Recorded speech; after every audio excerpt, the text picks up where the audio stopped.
All right, hello everybody. I'm going to be doing another boiler flush. Taking a shower, the hot water is coming out so slow. So that means I'm getting calcium buildup on the coil in my hot water. So I know my last video was pretty crappy, so I figured I'd do another one. So what I like to do is, I already put these valves on, the inlet and outlet of the coil. I installed these so I could do this. So watch one of my previous videos to see how to do it. So what I like to do, get some hot water in a bucket.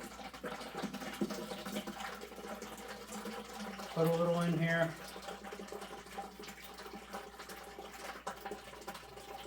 And then what I like to do is get this. Calcium, lime, and rust remover, CLR.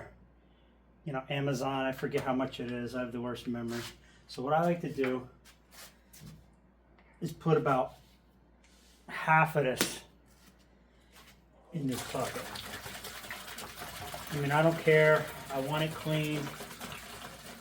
So I'll put like half in the bucket. I don't know. Can't really tell. A little bit more. All right, there's about half the jug. Then what I do, I got this pump from Lowe's, cheap. You know, you don't need anything crazy. And make sure whatever amount of liquid you put in there, it's below, you know, above here. So, like I said, I'm going to put a little bit more hot water in here, just to keep it higher. And this is hot because this is right out of the boiler. So this is going to, I find that it loosens it up better. I mean, you could use cold out of your tap or whatever. But, alright, so that's that. Put this in here. Hook this up. So what you want to do is when this pump goes, you want it to go into here. So this is the inlet. So put this here, and I'm gonna have to find my other hose. I don't know where my other hose is. Oh, there it is. Make sure it's tight.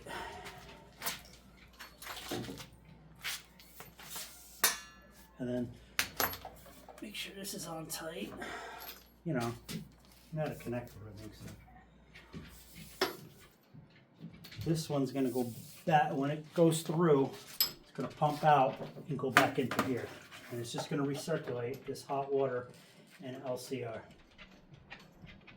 So get all these things hooked up.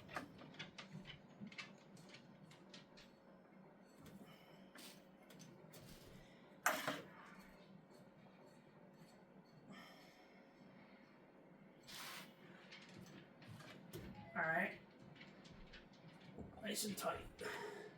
Now, don't go just plugging this in, because you got to turn off all your water. So you don't want the boiler to kick on while you're doing this. Let's turn the boiler off. There's a switch up here. I don't know if the camera's showing up there. I don't like to hold the camera because it bounces around like. So I just shut off the water.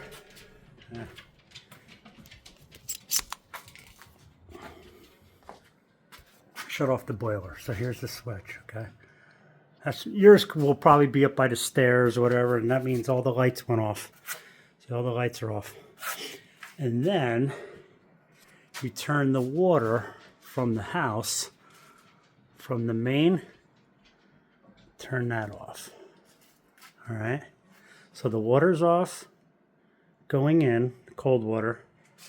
You got this isolated.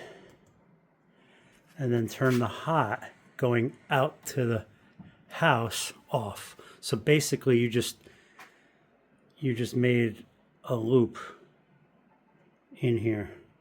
And then this separates the hot from the inlet. So you leave that. So I'm going to go turn off the water to the house, the main, even though I turned off the valve right there. I'm going to go turn it off at the main. I guess I don't really need to because it's off. So anyway, heck with it. We could leave it. Let me hook this back up. All right, so what we're going to do is I got to get an extension cord now.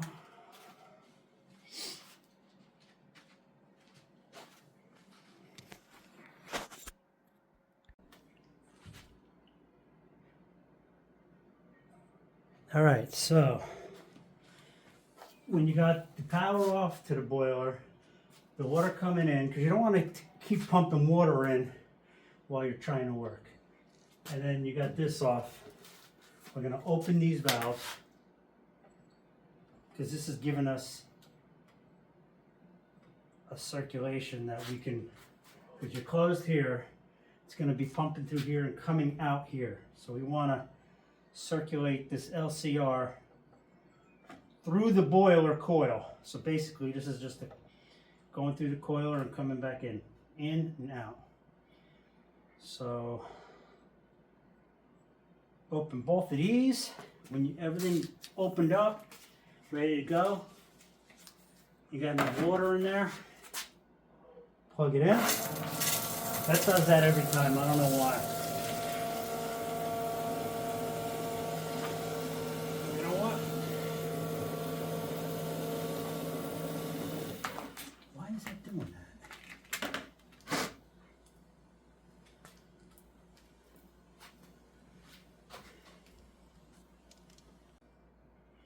Okay, so once you got this shut off, isolated coil, inlet and outlet open, and the power off to the boiler, I just put this over the pump because for some reason it squirts out the pump. When you're all ready, plug the pump in, and then it's not so.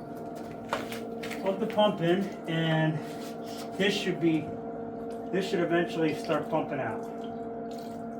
So it's coming out super slow because it's so clogged. So basically I let this run, yeah, it's pretty hot. Let it run 15-20 minutes. Let it get through the coil, clean it out, and it should be coming out foamy.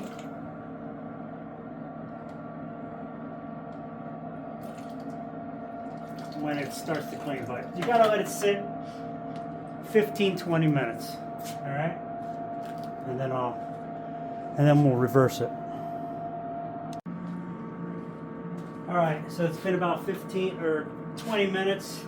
Now it's starting to foam. What I like to do here is turn it off.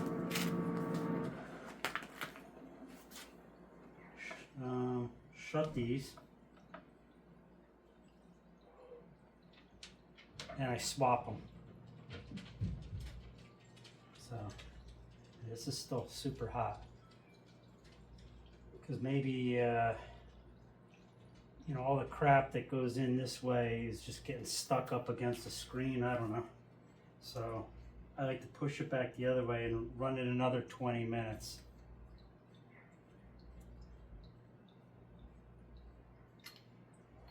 This one's cold. This one's going to be real hot, so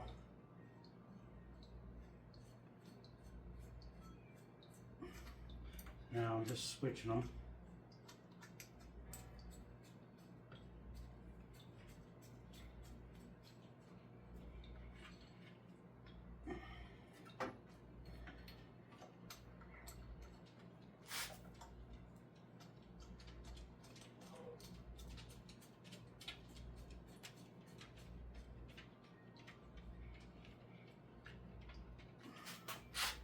Turn them back on all the way.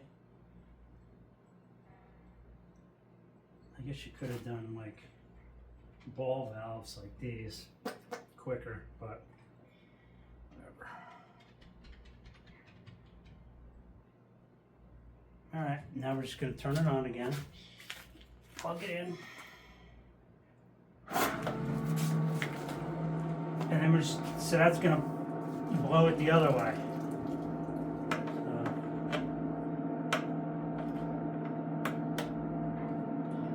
I know it looks like nothing, but once it pops through and clears, it'll start flowing pretty well.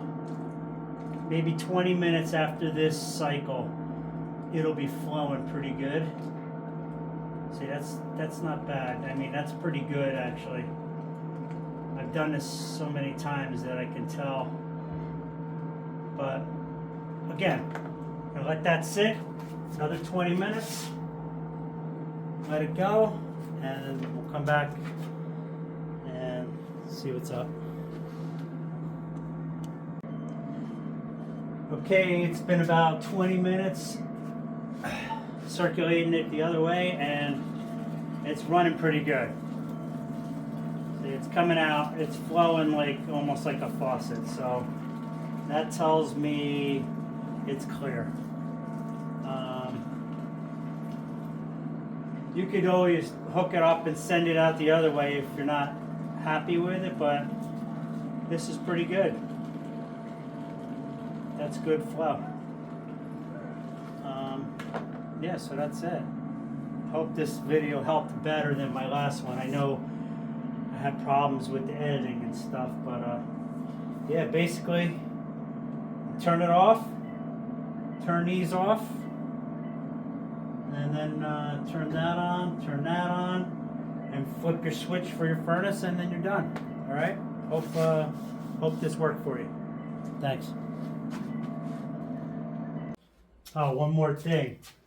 After you turn your water on, your boiler, when you go up to your faucets, the hot water is going to pump out some CLR, which I feel only benefits because that's going to clean out those lines going all the way up to, but let it run for a little while. It'll clean out your shower head. But if you're going to use the sink, the hot water for cooking, just let it run for a while till it stops foaming out. It's just CLR. I don't know if it's going to hurt you. I've been doing it for years, and you know, nothing, there's been no problem. So, all right, hope that helps. Thanks.